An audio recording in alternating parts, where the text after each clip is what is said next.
สวั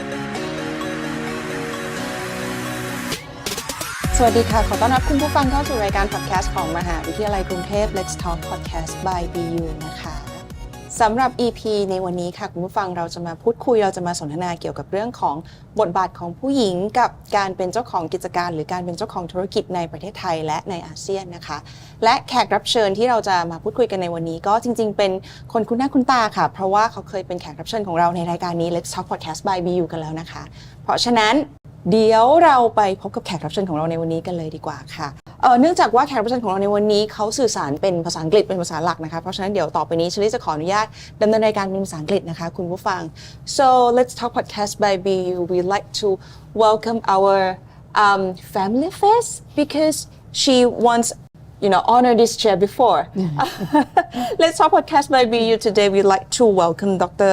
Ulrike Gulikสวัสดีค่ะสวัสดีค่ะสวัสดี to the audience okay it's my honor to talk to you again okay yeah same for me thank you and then so last time that we talked about youth entrepreneurship in ASEAN right now we again once we see your face we expect something about entrepreneurship again but we're talking about today we're going to talk about female entrepreneurship in Thailand and in ASEAN and I think you have a lot to discuss and share with us so how about you give us a brief picture first how is it in general Yeah, it's actually very unique here in this region, in Thailand as well as in ASEAN, in most ASEAN countries, because we have the same amount of women as we have men, male entrepreneurs in entrepreneurship, and this is very, very rare globally.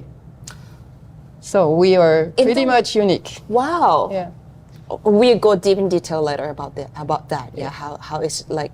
Why are we so unique? But can you please share with us? So why does the world need the women entrepreneurship in your opinion? Yeah, women entrepreneurs. There's a lot of research about that. If we had the same amount of women entrepreneurs as we have male entrepreneurs, the global GDP would increase by 2 to 3%. And this is like 1.5 trillion US dollars to 2.5 trillion US dollars. And it would create a lot of jobs, 200 to 300 million. And in many countries, we have 5 women to 10 men, or the global average is like 7 to 10. And so the GDP growth would be well, it's an advantage. Yeah. So why not? Yeah. And we have, I mean, why should we not, have the same amount of women entrepreneurs as men? What hinders us to do so? True. Agree. 100% agree.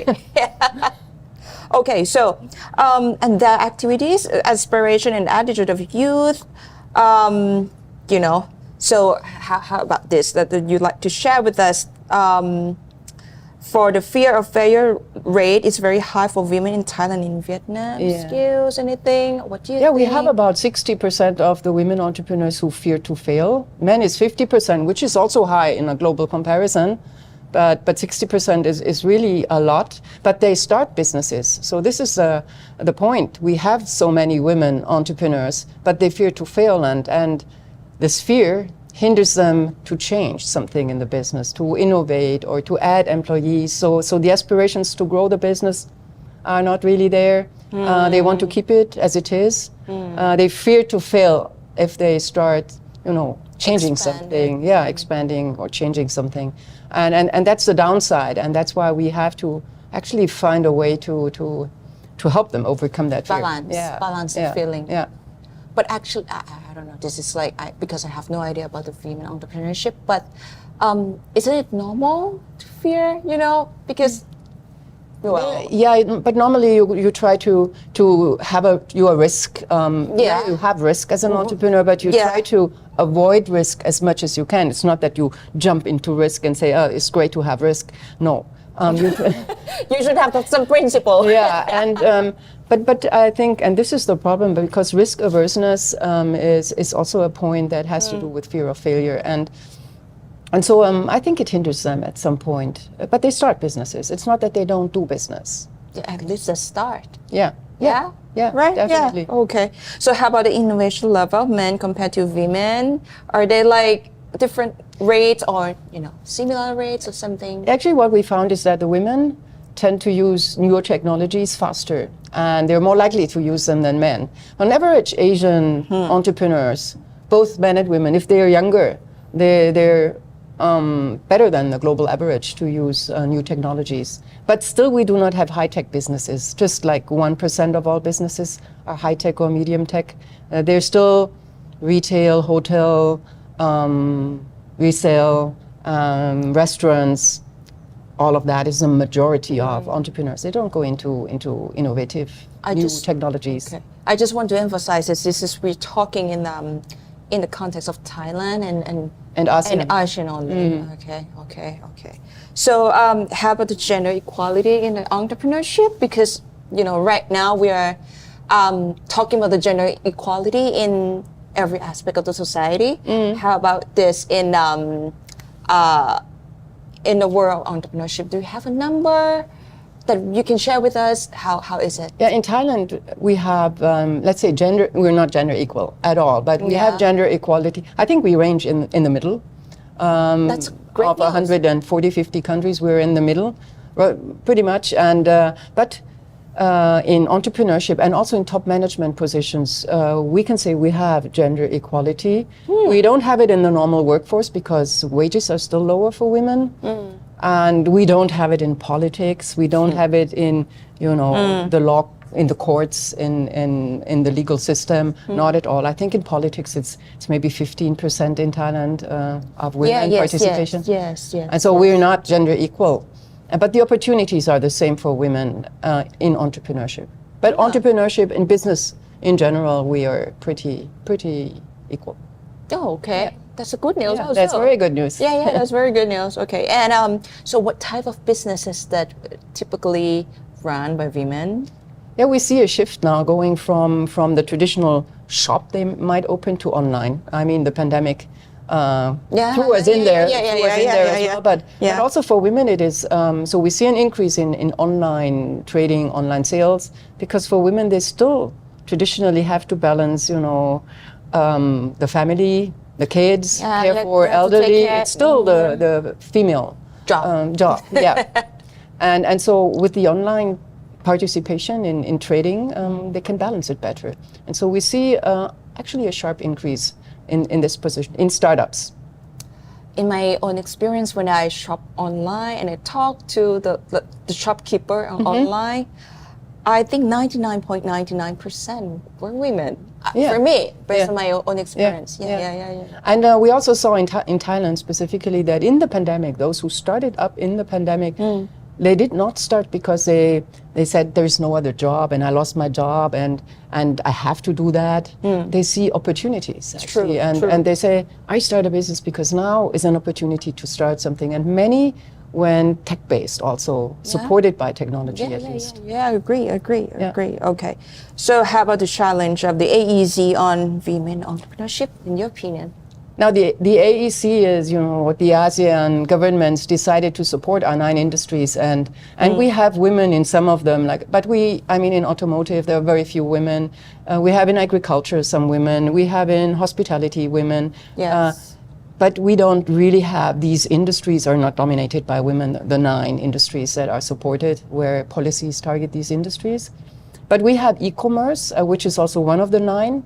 And ICT, information communication technology. So anything that is ASEAN is where women participate. And so actually there is this one sector where we see an increase in women, and where government support by support with the infrastructure that we have, fast internet and Thailand, like the cashless society, all the technology we need to the do QR code, Yeah.